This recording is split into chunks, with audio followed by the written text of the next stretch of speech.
A Course in Miracles. Text. Chapter 9. The Correction of Error. Section 3. Atonement as a Lesson in Sharing. Atonement is for all, because it is the way to undo the belief that anything is for you alone. To forgive is to overlook. Look then beyond error, and do not let your perception rest upon it, for you will believe what your perception holds. Accept as true only what your brother is, if you would know yourself. Perceive what he is not, and you cannot know what you are, because you see him falsely.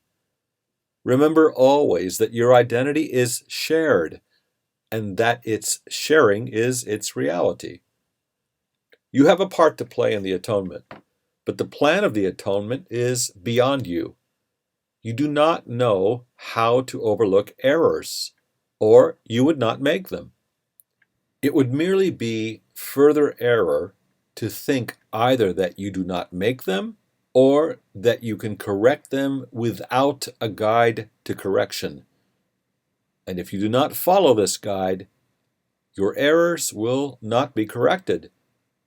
The plan is not yours because of your limited ideas of what you are. This limitation is where all errors arise. The way to undo them, therefore, is not of you, but for you. The atonement is a lesson in sharing, which is given you because you have forgotten how to do it. The Holy Spirit merely reminds you of what is your natural ability. By reinterpreting the ability to attack, which you did make, into the ability to share, He translates what you have made into what God created. If you would accomplish this through Him, you cannot look on your abilities through the eyes of the ego, or you will judge them as it does. All their harmfulness lies in its judgment. All their helpfulness lies in the judgment of the Holy Spirit. The ego, too, has a plan of forgiveness, because you are asking for one, though not of the right teacher. The ego's plan, of course, makes no sense and will not work. By following it, you will merely place yourself in an impossible situation to which the ego always leads you. The ego's plan is to have you see error clearly first and then overlook it. Yet how can you overlook what you have made real? By seeing it clearly, you have made it real and cannot overlook it. This is where the ego is forced to appeal to mysteries and begins to insist that you must accept the meaningless to save yourself. Many have tried to do this in my name, forgetting that my words make perfect sense because they come from God. They are as sensible now as they ever were, because they speak of ideas which are eternal. Forgiveness that is learned of me does not use fear to undo fear, nor does it make real the unreal and then destroy it. Forgiveness through the Holy Spirit lies simply in looking beyond error from the beginning and thus keeping it unreal for you.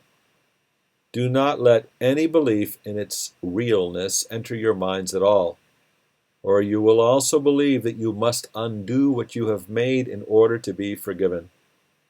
What has no effect does not exist, and to the Holy Spirit the effects of error are totally non-existent.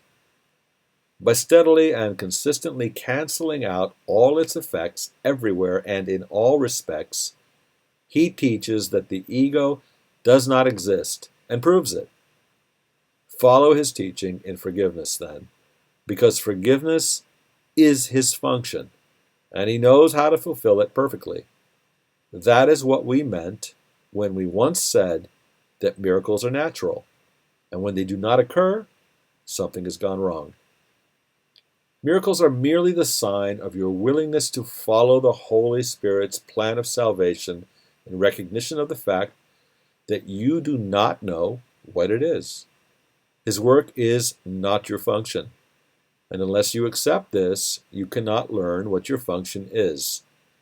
The confusion of functions is so typical of the ego that you should be quite familiar with it by now. The ego believes that all functions belong to it, even though it has no idea what they are. This is more than mere confusion.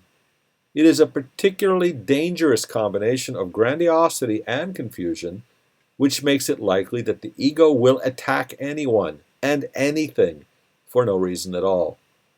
This is exactly what the ego does. It is totally unpredictable in its responses because it has no idea of what it perceives. If one has no idea of what is happening, how appropriately can you expect them to react? You might still ask yourself, regardless of how you can account for the reactions, whether they place the ego in a very sound position as the guide for yours. It seems absurd to have to emphasize repeatedly that the ego's qualifications as a guide are singularly unfortunate, and that it is a remarkably poor choice as a teacher of salvation. Yet this question, ridiculous as it seems, is really the crucial issue in the whole separation fantasy.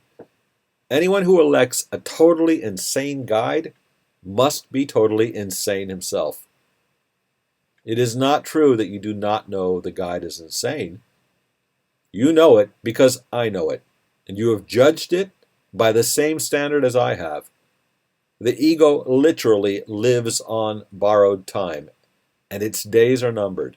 Do not fear the last judgment, but welcome it and do not wait, for the ego's time is borrowed from your eternity. This is the second coming, which was made for you as the first was created. The second coming is merely the return of sense. Can this possibly be fearful? What can be fearful but fantasy? And no one turns to fantasy unless he despairs of finding satisfaction in reality. Yet it is certain that he will never find satisfaction in fantasy, so that his only hope is to change his mind about reality. Only if the decision that reality is fearful is wrong can God be right. And I assure you that God is right. Be glad, then, that you have been wrong. But this was only because you did not know who you were. Had you remembered, you could no more have been wrong than God can. The impossible can happen only in fantasy. When you search for reality in fantasies, you will not find it. The symbols of fantasy are of the ego, and of these you will find many. But do not look for meaning in them. They have no more meaning than the fantasies in which they are woven. Fairy tales can be pleasant or fearful, pretty or ugly, but no one calls them true. Children may believe them, and so for a while the tales are true for them. Yet when reality dawns, the fantasies are gone. Reality has not gone in the meanwhile. The second coming is the awareness of reality, not its return. Behold, my children, reality is here. It belongs to you and me and God and is perfectly satisfying to all of us. Only this awareness heals because it is the awareness of truth.